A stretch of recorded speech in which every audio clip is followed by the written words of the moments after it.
So I was kind of thinking to myself before I pressed record on this video, do I want to make any acknowledgement to the fake Ben Sherratt trades that were made on Twitter the past few days? Because if you've been following the Toronto Maple Leafs, you've been following the Montreal Canadiens, you've been following NHL Twitter, you would have seen what happened over the past few days where a few fake Maple Leafs Twitter accounts made Ben Sherratt trades that were apparently official and that actually fooled some NHL local broadcasts. We had the Tampa Bay Lightning broadcast talk about how the Leafs traded for Ben Sherratt for a first and 2 prospects, and then we had the Colorado Avalanche broadcast also say a similar thing, that Jeff Petrie was involved in a Leafs trade because these Twitter trolls made fake accounts that fooled a whole bunch of people. I was kind of thinking, do I want to make a video about that? But then I was like, okay, no, let's go over something that Frank Seravalli said instead, because this is equally big and also is a very interesting conversation piece. So let's go over on the Sportsnet 590, the fan morning show with JD Bunkus, Blake Murphy, and Alish Forfar, and take a look at what they have to say when Frank Seravalli is brought onto the program. This is from, when the heck was this from? Yesterday? Yeah, March 7th, 2022. The link will be in the description if you want to go ahead and listen to the radio hit. But this was tweeted out by Mario Tirabassi about what exactly Seravalli said and why this intrigues the Chicago Blackhawks. According to Frank Seravalli, Toronto and Chicago could be a trade match for Fleury. There could be a third team in the deal to offset more of Fleury's deal, with Chicago retaining 50%, $3.5 million. Toronto could send Mrazek to Chicago in a trade, plus top prospects and top-end picks.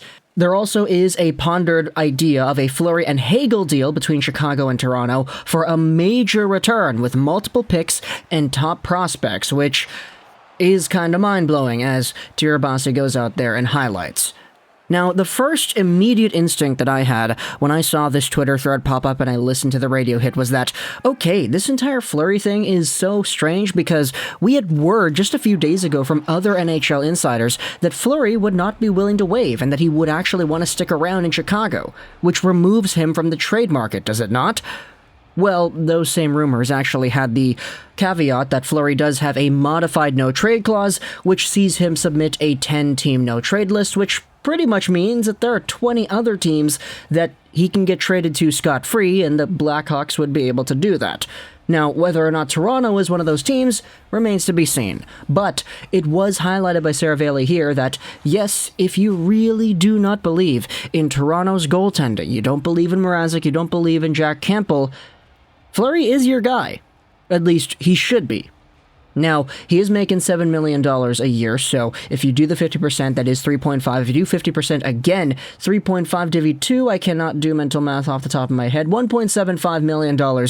And that's a pretty good cap hit for a guy that was the reigning Vezina winner, who had a .926 and a .198 goals against average in 36 games last year for Vegas. Now, we know he got traded for nothing because Hakarainen, or whatever the guy's name was, the player that they acquired in the Fleury trade, was removed from the roster and they didn't re-sign the guy. But now Chicago is out here. He's got a .908 save percentage and a .291 goals against. Oddly enough, he has had worse seasons before. Like, his last season in Pittsburgh was kind of worse than the one he is exhibiting in Chicago right now, despite the fact that Chicago is a lot worse of a team than Pittsburgh was in 2016-17. But despite all the numbers, Marc-Andre Fleury is still Marc-Andre Fleury. We know that he can go out there, he can steal games, he can be a pretty good goaltender. It's just the team he's in front of, or the team he's behind, I should say instead, it's not really the best.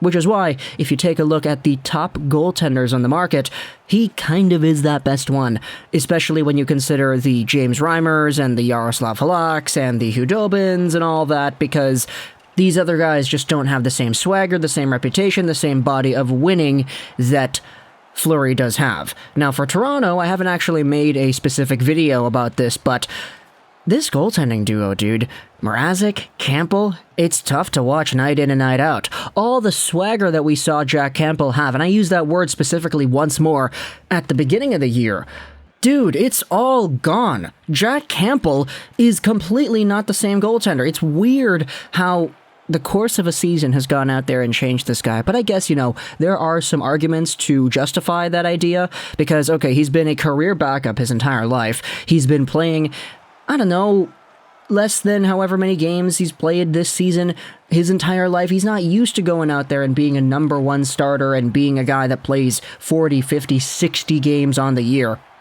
And so, I don't know if it's fatigue, mental fatigue, physical fatigue, because you're playing a lot of hockey games as a member of the Toronto Maple Leafs.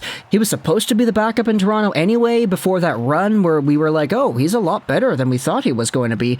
Let's see if he can be the starter. And now, no more Freddie Anderson. You brought in Peter Mrazek. It's kind of funny how you had Mrazek from Carolina to Toronto, and then you had Anderson from Toronto to Carolina. It's almost like you guys traded them for each other, but no.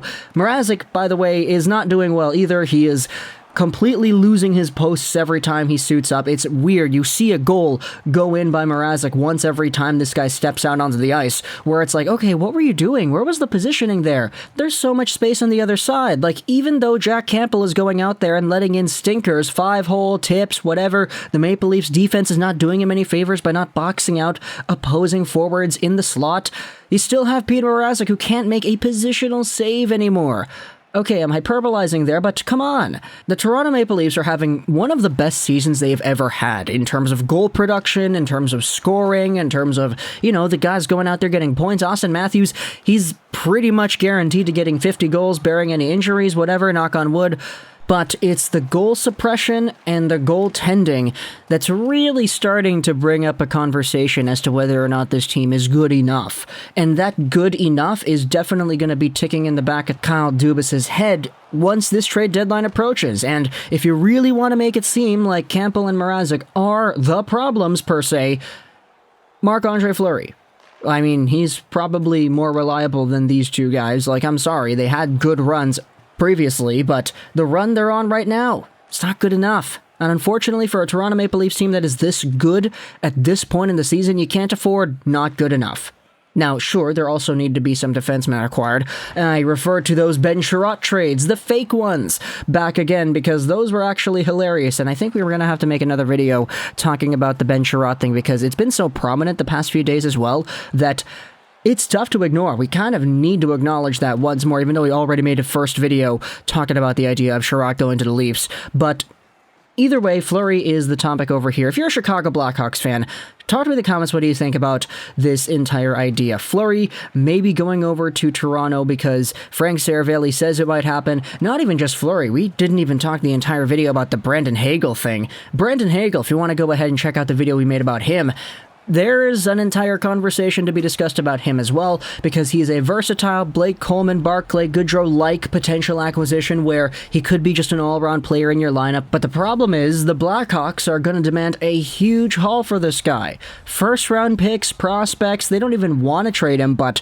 because he's so valuable, because he's so cheap, because he's so good, there's a whole bunch of conversation going around saying, okay, well, the price is going to be high. Really high. And so if there's a Fleury and a Hagel trade from Chicago to some other team for Fleury to retain salary and then to Toronto, there's probably going to be a significant amount of assets involved. Maybe a Matthew Nyes, maybe a Topi Niemela, maybe a first, maybe a Nick Robertson, who really knows? There's going to be a whole bunch of stuff cycled around should a trade like that actually be made. I'm just kind of looking forward to seeing what goes down, because Kyle Dubas, I mean, he can't be a sitting duck GM right now. He can't be. This is your all-in team. This is your Auston Matthews getting 60 goals on the year team. You kind of need to go out there and do something right now, and trading for a defenseman, trading for another forward, trading for a goaltender, those are all viable options on the menu. So, Maple Leafs fans, let me know in the comments all your thoughts about the idea of Marc-Andre Fleury coming over to Toronto. Would you want to see this go down? Would you want to see a Fleury trade, sending him over to the Leafs, maybe for $1.5-ish or $1.75 million, because you're going to retain salary twice on this guy? And if you do want to see that, what exactly is the price you'd be willing to pay? Also, talk to me in the comments about Brandon Hagel, because he's brought into this conversation by default because Seravalli mentioned him. He's a versatile all-situations forward. Do you really think the Maple Leafs need somebody like that on their roster? Let me know in the comments whether or not you would or would not think so. Chicago Blackhawks fans, let me know in the comments as well, what is it from Toronto that you would like? There are so many prospects, so many draft picks, so many guys of note that I think the Maple Leafs do have and that they probably could see some significant value in a trade. But whether or not the Leafs would want to give up those assets, that is also remaining to be seen. Talk to me in the comments all your thoughts. I hope you enjoyed this video. And bye.